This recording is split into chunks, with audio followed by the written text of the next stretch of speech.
Do I need a mic? Do I need a mic, or can I be heard? Okay. Well, first of all, I would like to congratulate all the people who've come here today, because by coming to this meeting and the other meetings that are going on, you are identifying yourselves with the biggest political campaign of my lifetime, which is a campaign against a massive class program to impoverish the people who are really finding it hard to manage in order to enrich those at the top with their billion bonuses. And if I look back on history, all progress has been made when determined people got together and said, no, we will not accept what's going on, we demand something else, and in that way progress has been made. Trade unionism was virtually illegal a couple of 100 years ago, and the Tolpuddle martyrs were sent as convicts to Australia because they formed an agricultural workers' union, and there was such opposition, they won. The army were used to fire on people in the middle of the 19th century who campaigned for working men to have the vote. And the Chartists won. The suffragettes found their women arrested and put in prison, and they won. And they won because they showed an absolute determination to support one another. It is about solidarity. Not everyone here will be affected by the pension scheme, the cuts that are being made, but to find that your increase, you have to pay more for a pension, you get it later, and it's less than it was worth when you first entered into it years ago, it's quite unacceptable. And we have to support one another.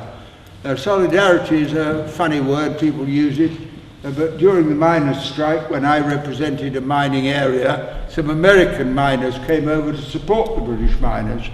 And one of them told this story about solidarity. He said, in our village, there was a pit was closed, and a little boy fell down a disused pit shaft. And we got together, he said, we put a rope down, and the little boy called from the bottom, it's too short. And then we put another rope down, and the little boy said, it's still too short. Then we found a longer rope, and we put it down, and the little boy said, it isn't reaching us. And then from the bottom of the pit, he called up, tie your ropes together.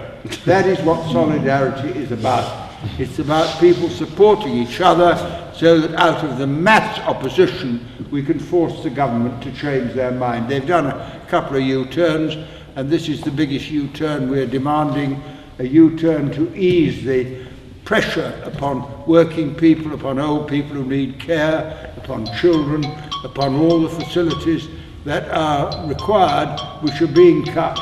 And one of the reasons why they're cutting it, is that my mobile going on? Said Miliband. If it's number 10, I'll just switch it off right behind.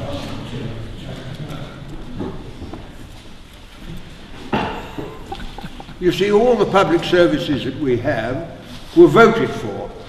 That's why I think democracy is the most revolutionary idea of all, because in the old days, if you were rich, you could buy a house, buy education, buy health care. But when the vote came along, people who didn't have any money realized that they could buy with their vote, which they couldn't afford personally. So they voted for people who provided public schools education, provided the National Health Service, provided the welfare state, and that is the program the government is trying to reverse. And what democracy did was to transfer power from the marketplace to the polling station, from the wallet to the ballot. And it's out of this that we got all the welfare services that we need, and they're the ones that are under attack.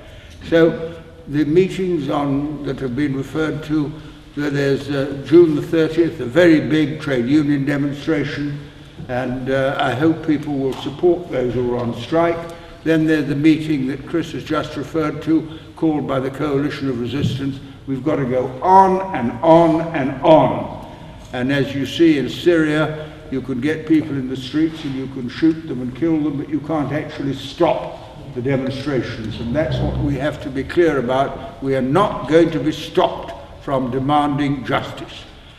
And many people in our history have done just that and won, and if we stick together, we can win.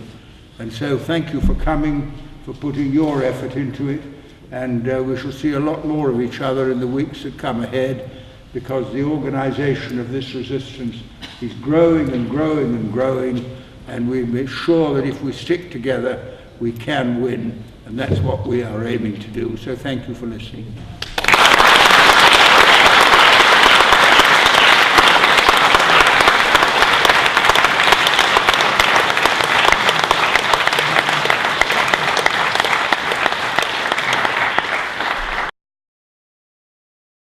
Well, first of all, I've enjoyed the contributions that have been made because they brought so much different experience to bear.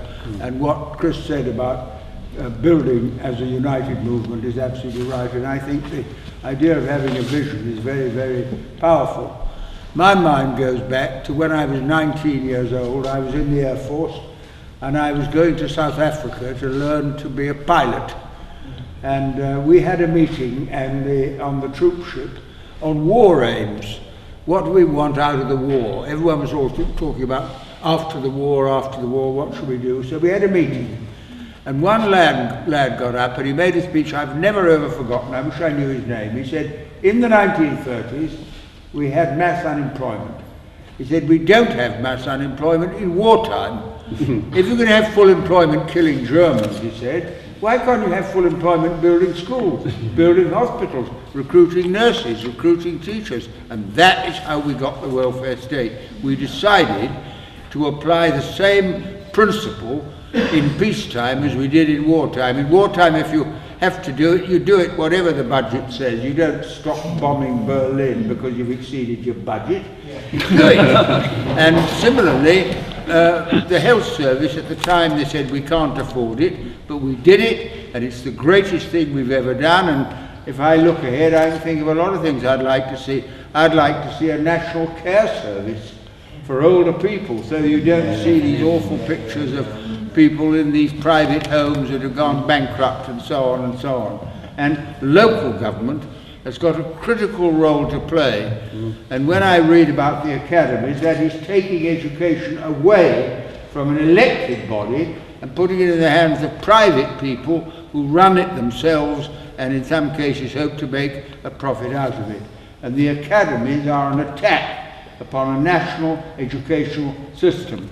And I think this is part of the campaign we're at. But listening today and hearing all the points you've made gives me confidence to believe that we can win, and we must have more meetings like this where we share our experience and pledge our support to each other. And if we do that, then I think we've got a very good chance of bringing the biggest U-turn the government has so far seen, the U-turn against the cuts.